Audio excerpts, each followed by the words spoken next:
사랑하는 아버님,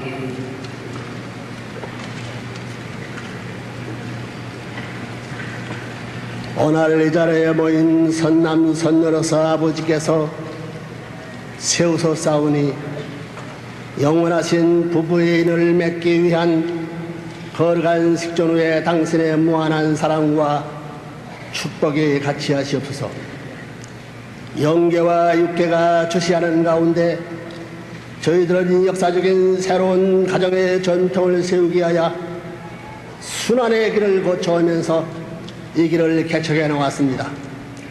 이는 당신의 창조 이상 가운데 본연에 타락하지 아니했던 선남 선녀를 중심 삼고 선한 자리에서 아담 해와가 하나님을 중심 삼고 하나님의 사랑에 의하여 참다운 축복의 한 날이 있었던 널 하나님을 중심 삼은 선의 부모여,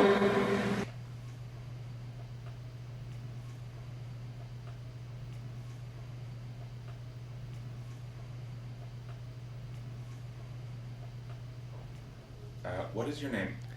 Kazu Watanabe, or Kazuaki Francisco Watanabe. What's your favorite color? Blue. What kind of blue?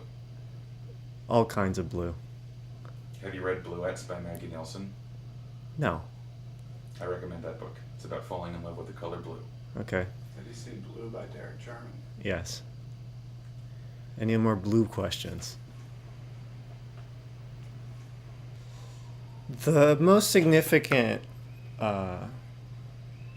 event or moment that I can at least symbolically point to for that kind of break between old and new is probably my divorce, which was a marriage arranged through the church, and which lasted several years after already leaving the church ideologically or in any practical sense, except that I have this relationship that lasted only or existed only because of the church. So I felt like after that break, after we had split up, I was finally on my own as an adult, away from my parents in New York City with no ties to the church.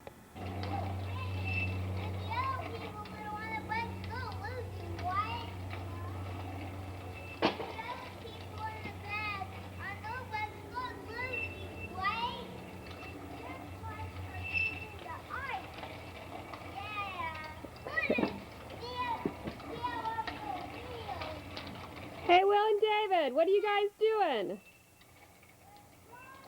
Oh.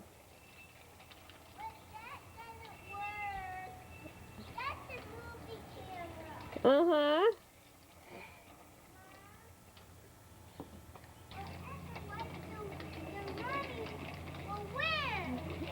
Watch for Harry. Watch for Harry. The thing about the church is that it defines everything about you, or it can, and it did to me, so that I had no practical understanding of the world, and neither did my parents, and down to the very rudimentary, fundamental basics of knowing how to live, like how to manage a budget, how to pay taxes, how to live and survive in this world and contribute to it in any way. So my life purpose has always been defined by the church, which is basically absolute filial piety and duty to the Messiah and to my parents. No. Say I'm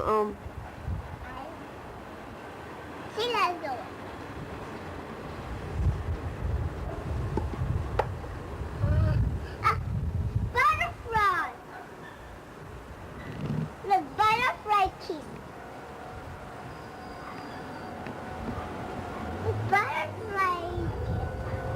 The butterfly kiss. The butterfly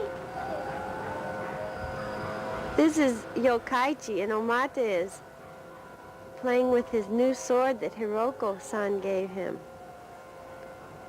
He's so proud of it. I had no practical sense of what I was supposed to do, and I didn't care.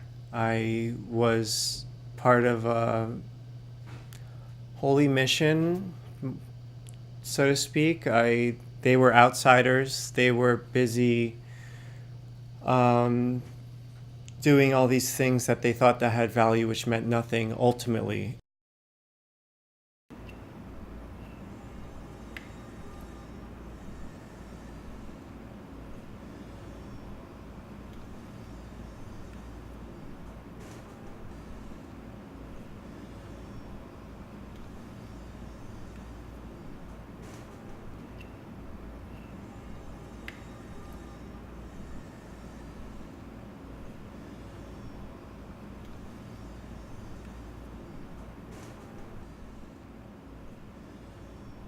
I'm from a really small town called New Tripoli, Pennsylvania, and I now live in Brooklyn, New York. My name is Abigail, or Abby Sayre. I guess it's hard to say. It was like a long process of leaving, but by the time I was probably 24, I was like out and not looking back. Uh-huh.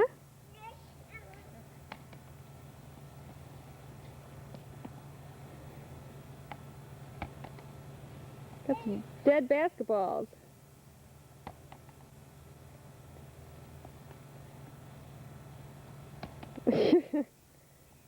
Damn, band's so good.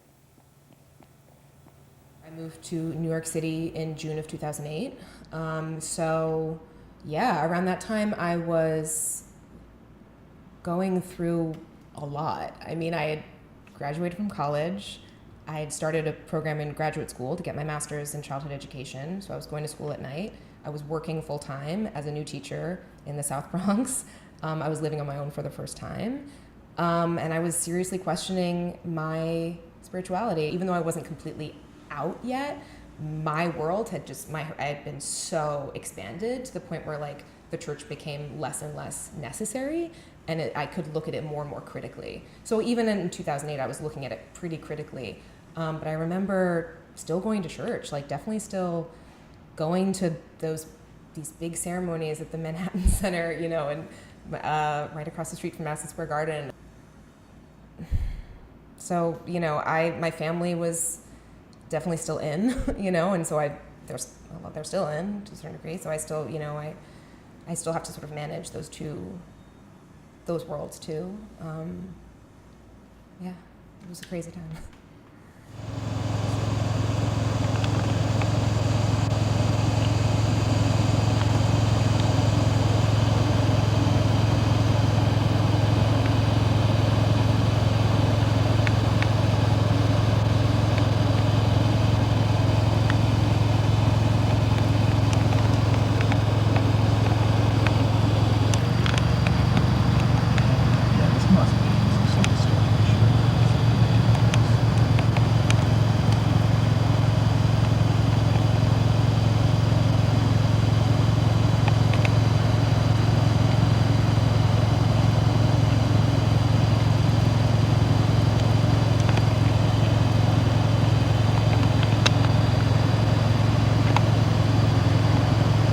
Let's go.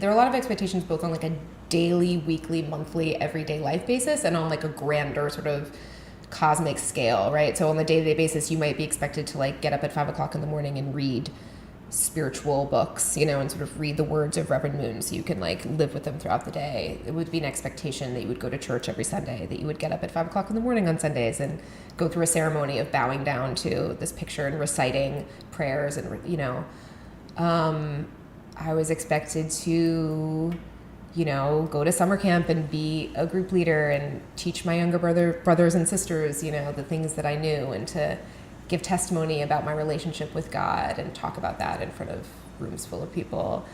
I was expected to remain a virgin until marriage. I was expected to have an arranged marriage, have children. You know, it's definitely not a choice not to have children, which was another incredible, like, bombshell revelation to me as a young woman. I was like, oh my God, this is a choice. Like, I don't have to do that. It was pretty mind-blowing. And you're expected to, like, do God's will and sort of, like, restore the earth to its original glory before it was put asunder by Adam and Eve and all the, you know. It's the one when you know, you know. Oh.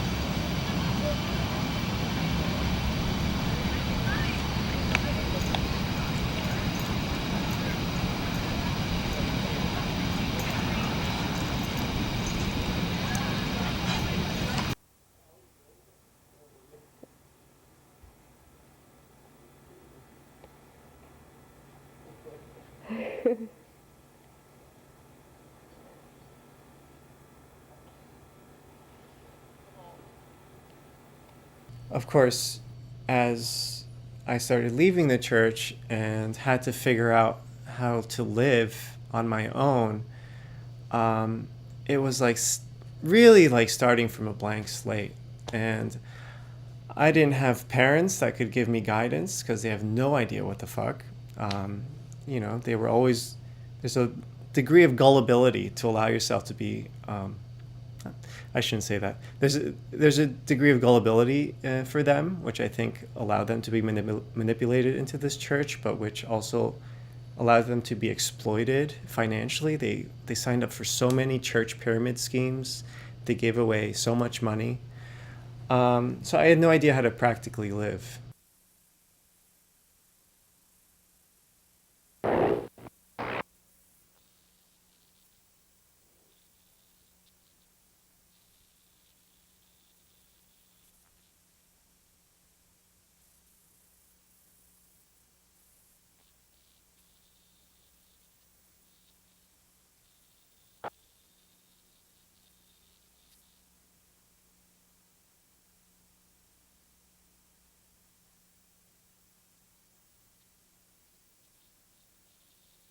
Existentially, it was a complete void. It was a complete lack of understanding of myself or what I should be doing. I was always a little spacey, you know, and didn't have concrete interests. I liked artistic things, but not in any concrete way. So it didn't lend themselves towards any career path necessarily. My father was an artist who painted paintings and sold them basically only to church members. So it's like a fake job, and that was my frame of reference for a career. I had a complete existential crisis of purpose of life. I didn't know what it was, and I, in many ways, still don't.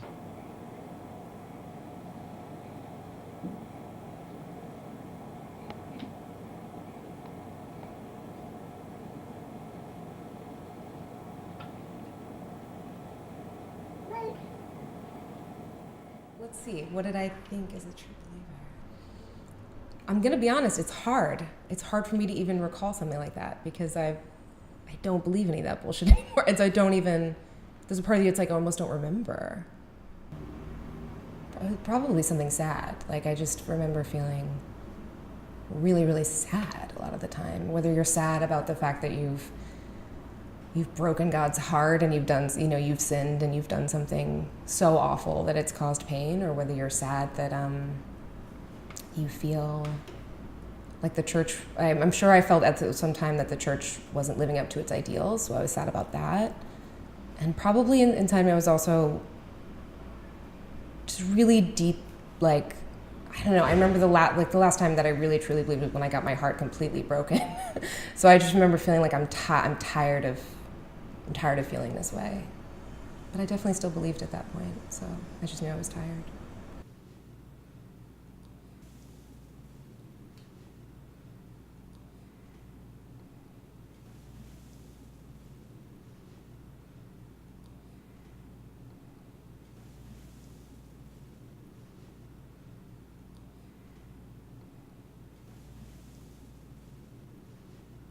My name is Mitchell Ildo Henkin.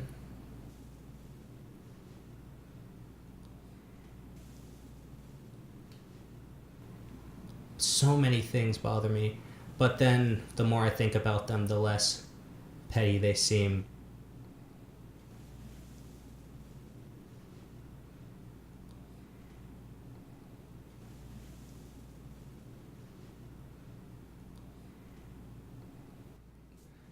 I honestly don't know when I left because it was such a slow process. I assume I left when I left New York, but I think bits and pieces of it are still stuck to the bottom of my shoes. It was faded by then. But it didn't make the feeling any less strong because it was faded. I was at the crossroads of, what do I believe? What do I believe? And I discovered that I found more comfort in nothing, in just the chaos and darkness of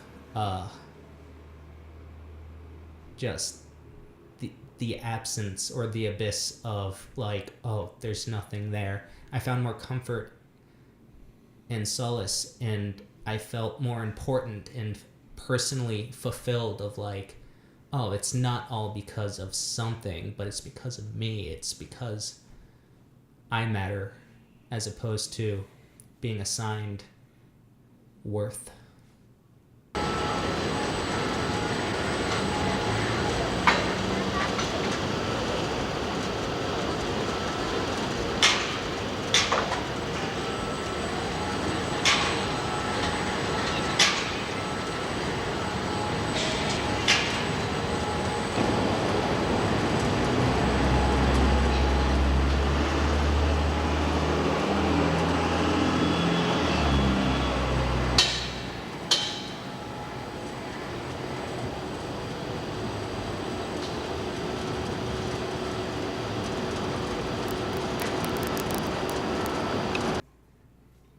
It still pops up in my head every once in a while, just a constant emptiness that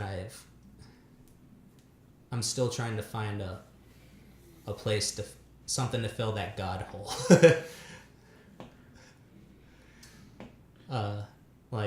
I found me, and me is great, and it is big, and a lot of the time it does feel fulfilling, but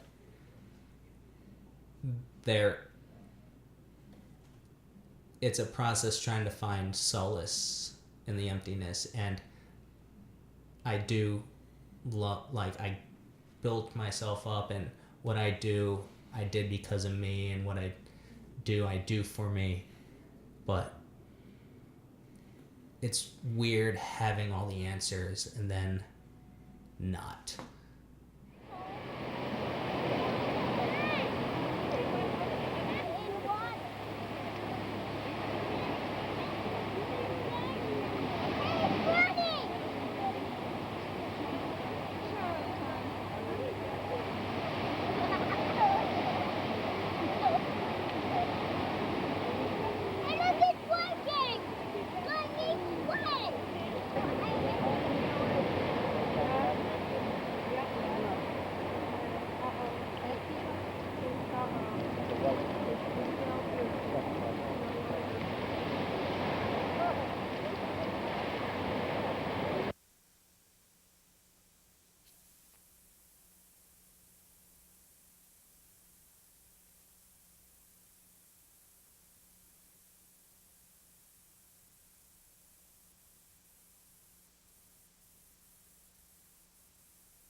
Reverend Moon started his church in the 1950s in Korea, and then the doctrine of the church, as I was taught, is that my parents, were fallen people.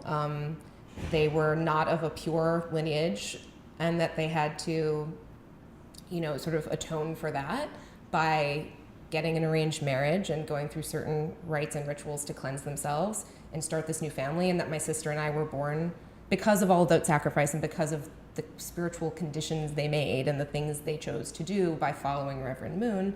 My sister and I would be born different. We would be born special and sinless. And it's this very, that's the magical thinking of it. Like, I don't remember ever getting a better explanation than that. Like, that somehow magically my body can, I am different. I'm spiritually different than other people. That I certainly believed. It's a lot of pressure. It's so much. What they believe is what my parents, they got blessed one another as strangers and had to go through this whole 3-day sex ritual. It's bizarre. Beating each other with bamboo. There's all this weird shit. May his parents deserve to raise him up to the study of the law, to the nuptial canopy and good deeds. Let us say amen. They believe they had to go through a lot of misery so my generation could be perfect and live happy lives. Hey, lick that knife. You can look at it. Wendy, looking pretty good, Len. Homemade. Yeah, this piece is for Will. Wait a sec. Oh, okay. A panoramic view. Well, get the knife out of there. You're gonna get. Okay, here. Do you want ice cream too? Want me to put ice cream on the plate for him? Sure. Perfect. You can take the ice cream. We, as second generation, had to be perfect. We were the perfect generation. In their eyes, we were going to be the gods of the world. But with little g's. They did a lot of specifications. Gods with little g's, like leaders. But still using the word God. And they believed the world was going to be perfect by the year 2000. When it wasn't perfect by the year 2000, it was our fault, and we had to do a bunch of conditions and stuff in order to correct that, and then it was going to be perfect by another year, and it just kept on, I don't know how they're able to keep doing that. Come on, guys.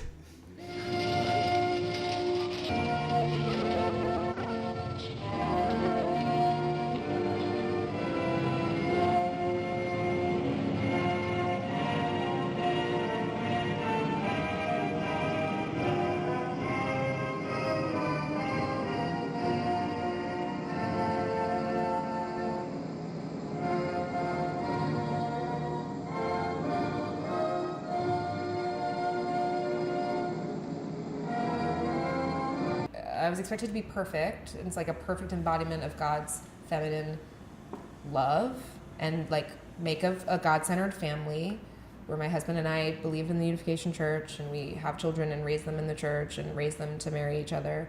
And that in the world, I guess you're expected, they want more members, they want more people to hear the divine principles. So I'm someone who's burdened with teaching other humans about the way, it's a lot. It's a lot to ask of a person. It was bizarre, and I think that tied into a lot of my schizophrenic episodes as well. If you're told you're going to be a god your whole life and you go a little bit crazy, you're going to think you're a god, I guess. Yeah, I don't know. The expectations were pretty crushing sometimes. And therefore, the job of the second generation, I guess, is to go into the world and to stay pure, first of all, to maintain that clean, that sort of clean lineage. There's all this obsession with purity and blood, and it's really, really weird. And then our job was to sort of go out and form our own families and have arranged marriages with the approved pure partner and create more children and populate the earth with, God's people. Tonight, the children have just experienced this in every possible fashion. that's the thing. It was just daily life, but it was every moment of your life having to be the best person you can be. Otherwise, you know, you're not just failing your family, you're failing the lineage of all mankind. Like, it was up to us to be the platforms that all civilizations stood upon. Yeah, I mean, I really need to see a therapist. Like, I think that's going to affect me forever.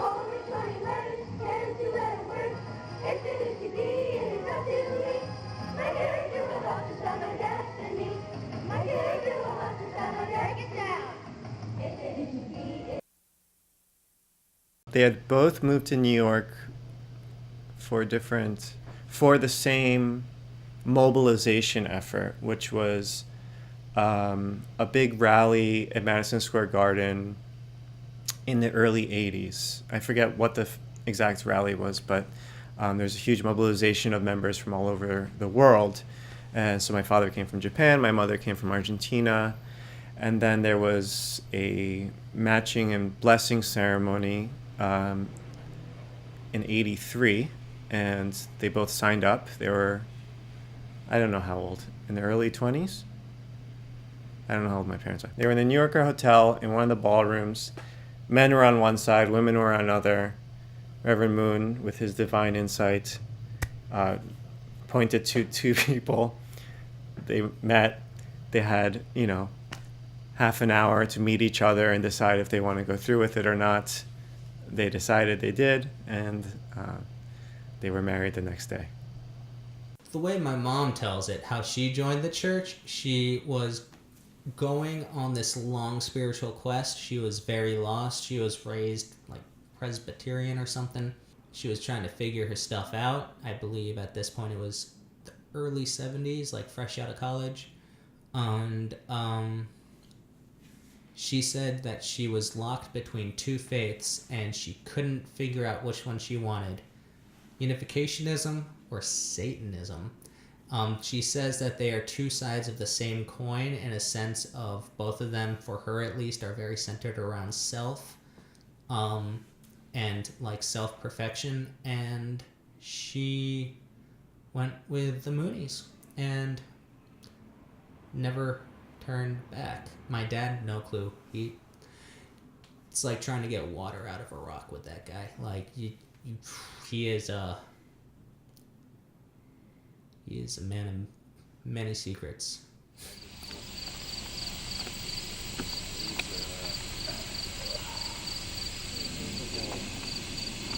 Yeah.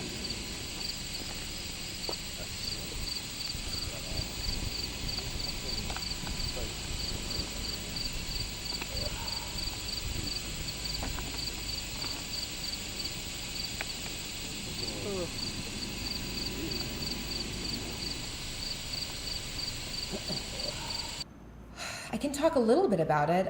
There's still a lot of holes. There's still a lot of things I don't know from my parents' past. But I remember my mom was living in New York City when she was a young woman, very similar to me. And she got like a letter. She was taken to like Oklahoma. She technically joined in Oklahoma. She went to a workshop out there with a friend or something, friend of a friend.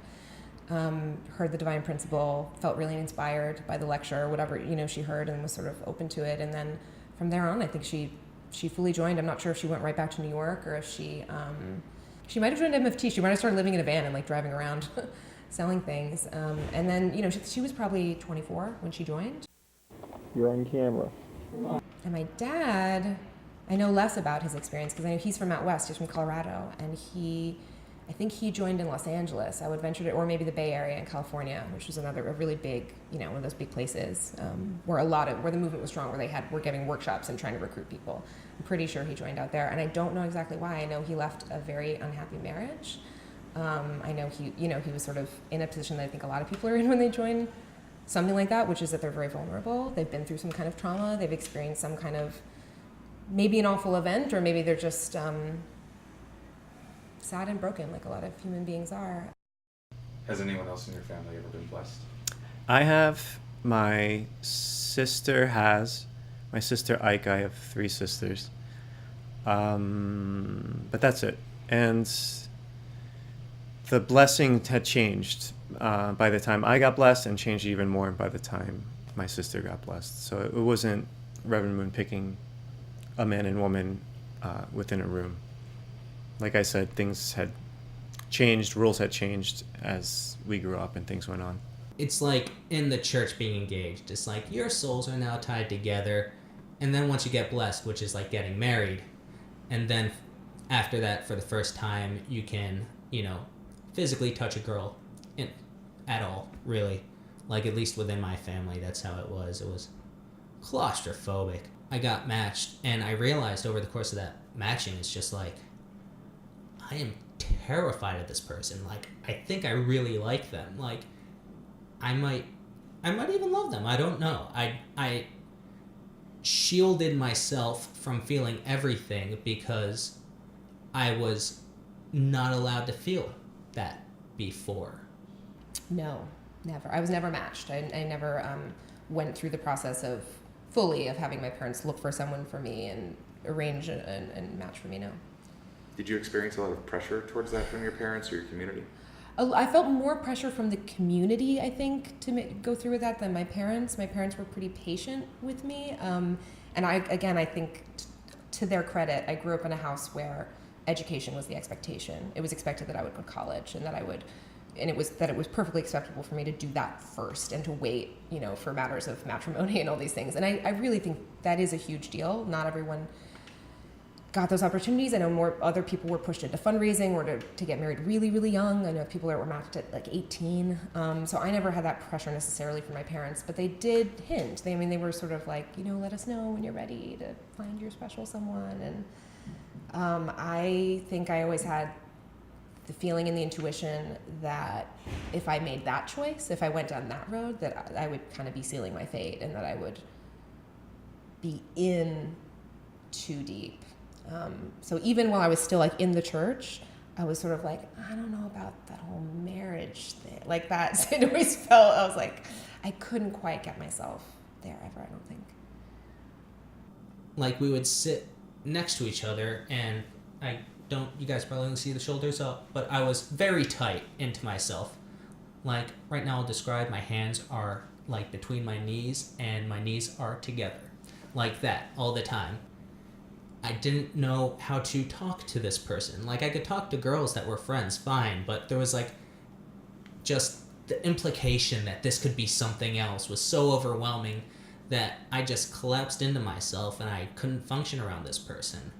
And it was after like she broke it, or she made it so I would break it off. It was a really weird thing. I'm not going to get into that. But it was after that stopped working out that I think I had it.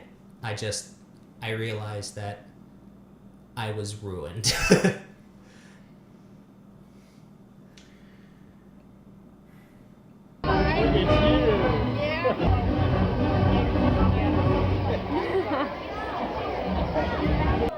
Where's my partner?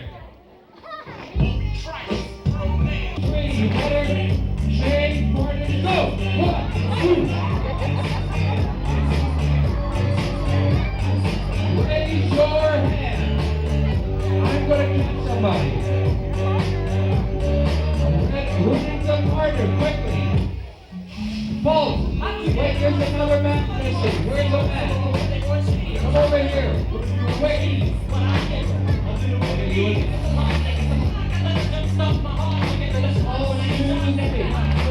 All excuse me. Everybody,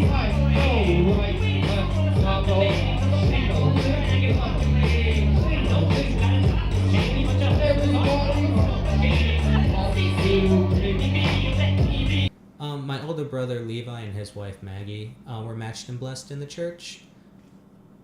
They picked each other. They went on a birthright trip to Israel on the same trip and fell in love. And then they told their parents, and the parents are like, yeah, sure, get married. And they got married within the church, and yeah, they're doing all right. They're about to have a baby. It's gonna be cool. And my younger sister Leanne got matched and blessed to her husband Jan, and they live in Norway. I don't think they're happy, but that might just be me projecting, because I don't think anybody in our family is capable of real happiness.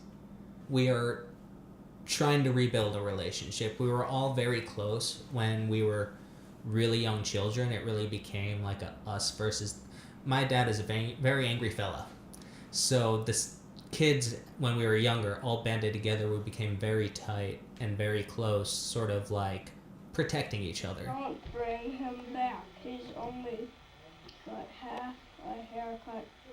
Well, that's too bad. Tell your mother I've only got half a... One by one, they all sort of disappeared.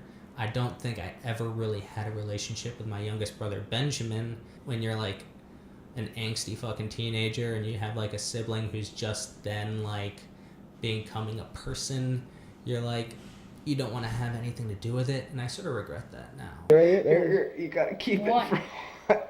2, Here, keep it for... Go on. 3. Oh, God. No more. Oh, God. Oh, God. God. Oh. We're all 2 years apart. I'm the oldest. I have a brother and 3 sisters. But I grew up with 2 sisters. My youngest sister was given away at birth for adoption in a church tradition called an offering child. She was an offering child. So my mother's best friend, who joined the church with her in Argentina, his wife couldn't have children. So my mother and father agreed to have a child and give it to them for adoption.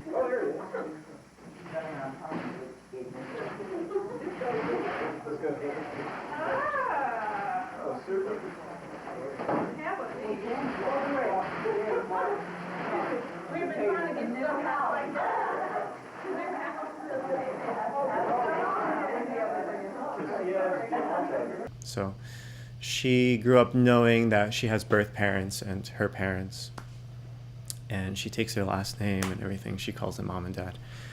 So it's a bit of a strange relationship, but when I grew up, I always say I had 2 sisters because that's who I grew up with. And then in the last few years, when people ask me how many siblings I say I have 4 others. I have 3 sisters because she is my sister. I just didn't grow up with her. My closest relationship was always with my older brother Levi, but he sort of reformed himself so many times where it was just like he was super holy, and then he went on STF, and that's when he left the church, and he became an entirely different person, and it was just like I wasn't able to really keep up. And my younger sister Leanne moved out of the house when she was 15, apparently. I don't remember it, but that's what my siblings say. And my younger sister Mary, I was always close with her, but then, I don't know. She went to Korea, I went to boarding school in Reno, and then we're all just now being like, shit, we have like 10 lost years that we gotta make up. Good. July 99.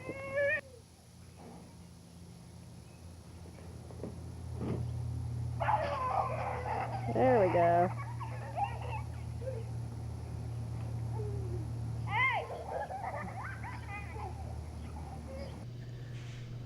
I don't know what it is, if it's the culture of the church or the culture of our particular family, if it's a Japanese thing. We don't call each other on the phone to say I love you, or we'll text every now and then. I haven't seen my brother. I saw my brother this summer, but before then I hadn't seen him in 2 years.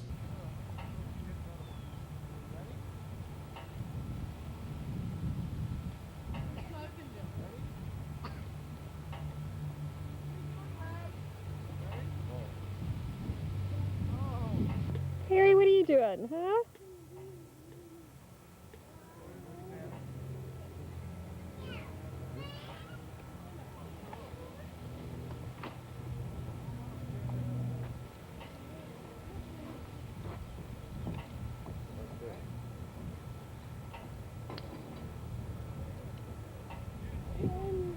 For my sister, Christina, who grew up as an offering child away from us, she doesn't know that that's our family dynamic.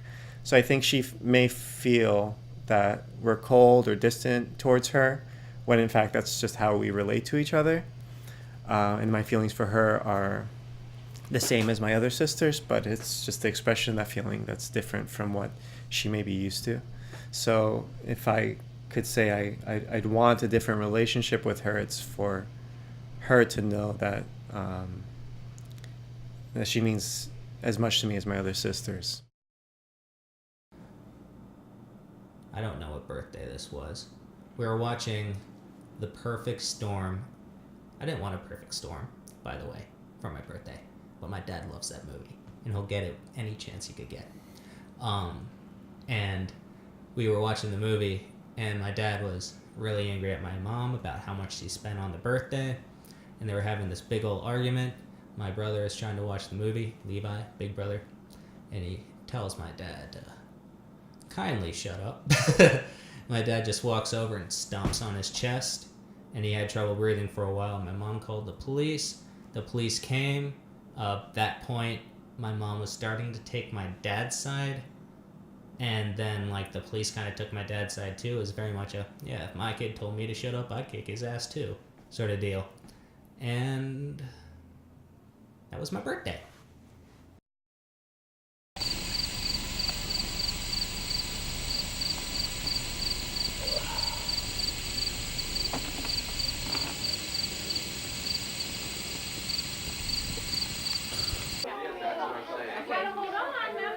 Well, Mars Echo, the last time he came in, he said, oh, next time you come in, you know, I'm going to take you out to dinner. Well, in 2005, so many new people that they wanted to hang out with the guys again. It's like I told Mark, I said, this company doesn't even acknowledge that. Oh, I can't believe it. Show you how.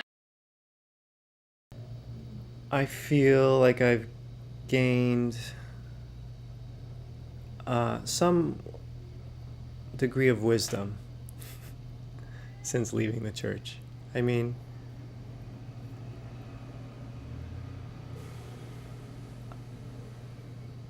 I feel like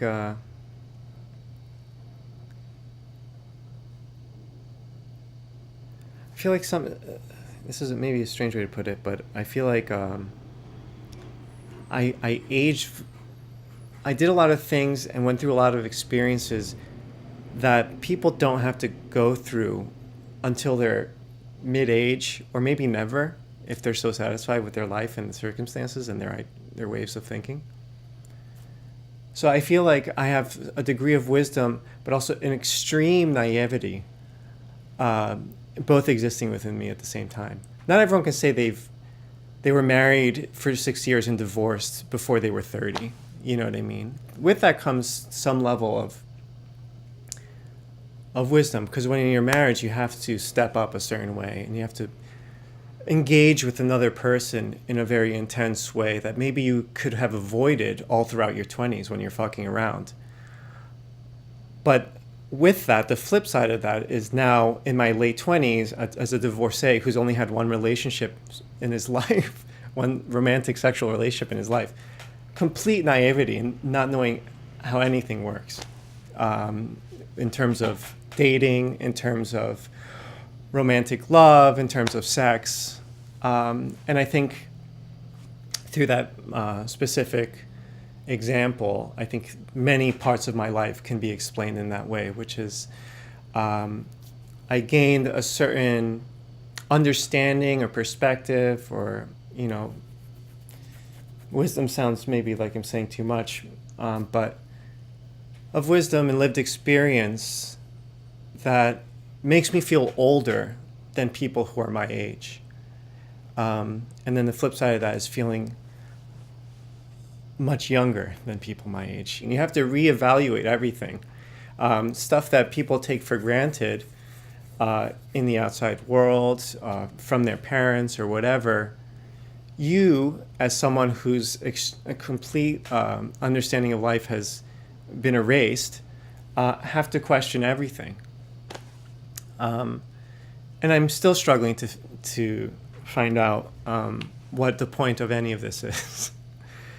And you take it step by step, and I'm not a depressive person anymore, and I'm taking steps to figure things out little by little, but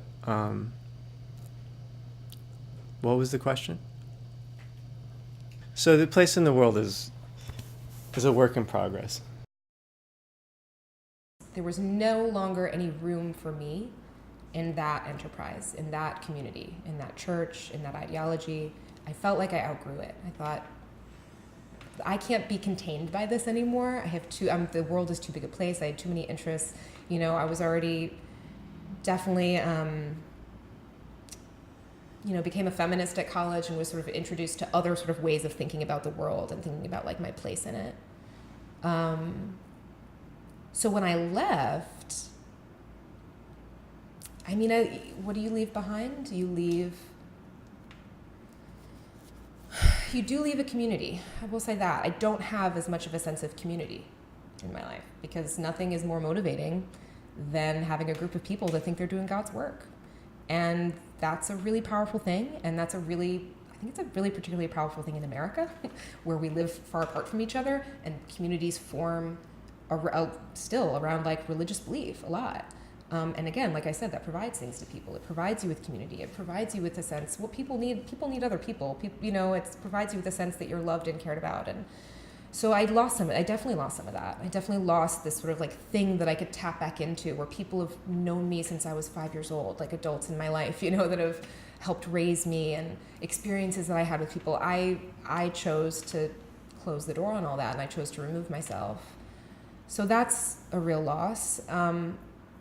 I also lost a lot of the shame and the fear and the feeling of never being good enough that accompanies trying to live up to really high expectations and standards that can feel crushing.